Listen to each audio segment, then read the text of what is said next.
Welcome back to the Verve Game Skits. We're going to go through our scoring and pick a winner. Stay tuned. So let's go ahead and start with Vivi Hernández. What do you guys think first and foremost? Vivi? Awesome. I mean, she just blew me away right from the start. Obviously, she has experience doing this. She's not a first timer. This isn't her first rodeo. Yeah. Very cool creativity using the face change. Awesome that she was kind of a one-woman show there. I think Vivi did a great job engaging all the way through. Great story. I really enjoyed it. Let's take a look at Vivi's average score. Remember, there are 8 categories that we critique. We score players from 1 to 100 points on each category. We add up all the points and divide by 8, then we take the average. And for Vivi, her final score was 92.6. Way to set the stage. So we're going to go through entertainment. Now, DJ, you gave her an 88. That's the lowest score on the list. Let's start with that. Yeah, I gave her an 88. I was entertained the whole way through. I think she did play it a little safe. I think it's a story that we've heard before, you know, a girl falling in love with a guy. You know, I think she did a great job telling that story, but just a little on the safe side with what a witch does with making a guy fall in love with a potion. It is something I've heard before, so that's why I gave it the 88. Now, with her performance, I gave her a 99. When she had shared with us that she not only played the guy, but she also sings in this. I had to submit the video to YouTube to see if it was copyrighted protected.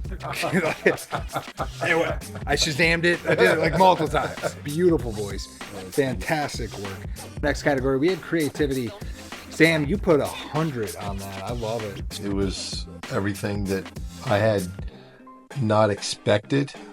And as it was rolling, it was like, yes, yes, yes. So I had no nose for Vivi on creativity. I thought she did a wonderful job. Yeah, the overall production, I mean, like, the creativity was through the roof. Yes. We're going to move on to our next contestant. We've got Natalie Shaw with our entertainment. I thought it was fantastic the whole time. I was laughing left and right. The only thing that stood out to me was the length. I wanted more. I wanted more story because I was so entertained. There's a lot of things I liked about that one. I liked the music cuts. They kind of really helped. Like with the comedy, there was music, and then before he dropped the line about farting, the music cut.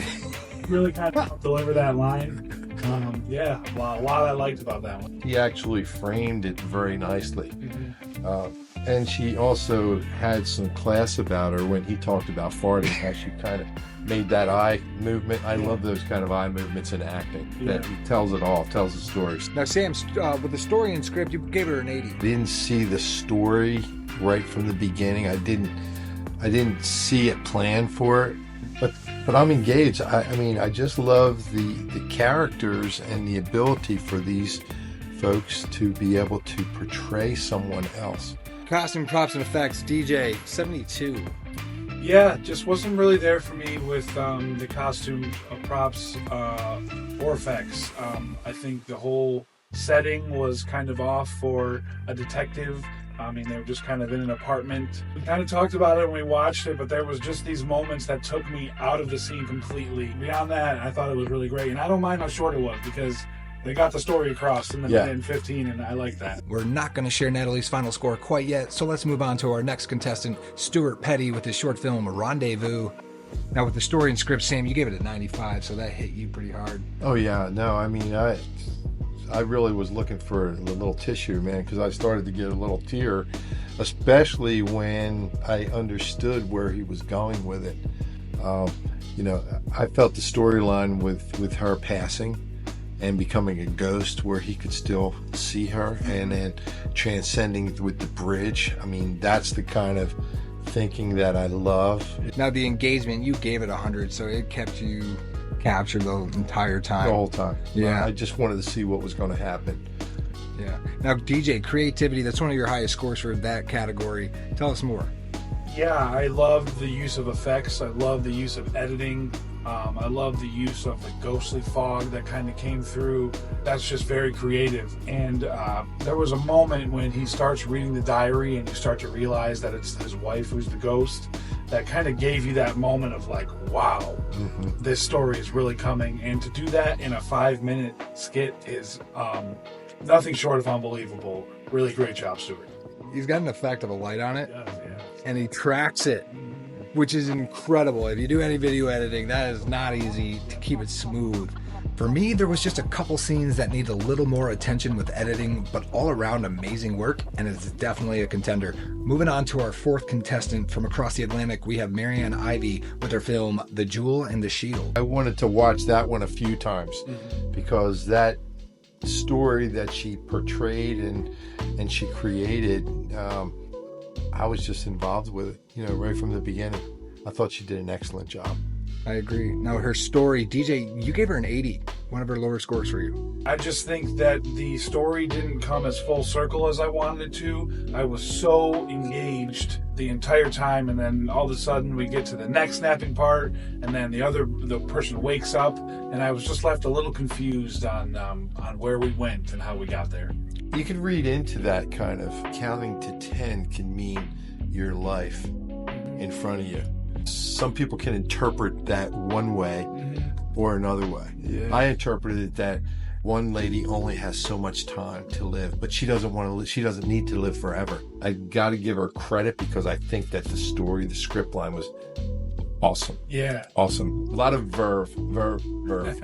Absolutely. And that's the best thing about art, man, is you can take my interpretation is completely different than what you just said. Yes. And that's so great if you can create something that people interact with, and it takes your mind and helps you try and decide yourself, what did I just watch? What's it make me feeling? What was the storyline there? Yeah.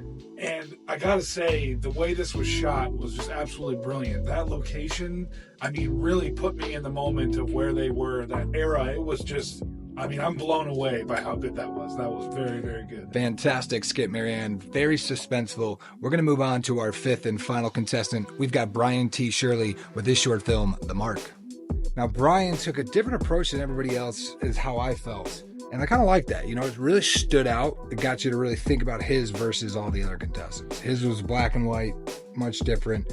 But you do see that by entertainment. I was an 82. Sam, you were at an 80. I don't think this one hit on us. DJ, you really liked this, 89. Yeah, I liked it. I liked 89. I liked the start. I liked the voiceover start. Kind of, we locked on the building, and you got that kind of noir kind of voiceover that really, really grabbed me from the beginning. So yeah, I liked it. He had some good actors that had some good talent working with him.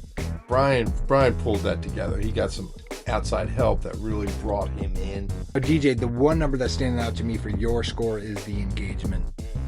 Tell us more. You know, again, we talked about it after we watched it, but it was a very big story for 5 minutes, and I think it lost me a little bit. Notice I gave the script a 90 because I did like how it was written. I liked the dialogue. Definitely, you know, the 2075, you could see all the technology. You know, he walked out, went like this. Yeah. The props were great. The props were good. He definitely thought it through. I thought the story was incredible. Yeah. And I think that the editing was the only thing that held this story really back. Nice job, Brian. Before we declare a winner, let's take a look at what the players thought about the game.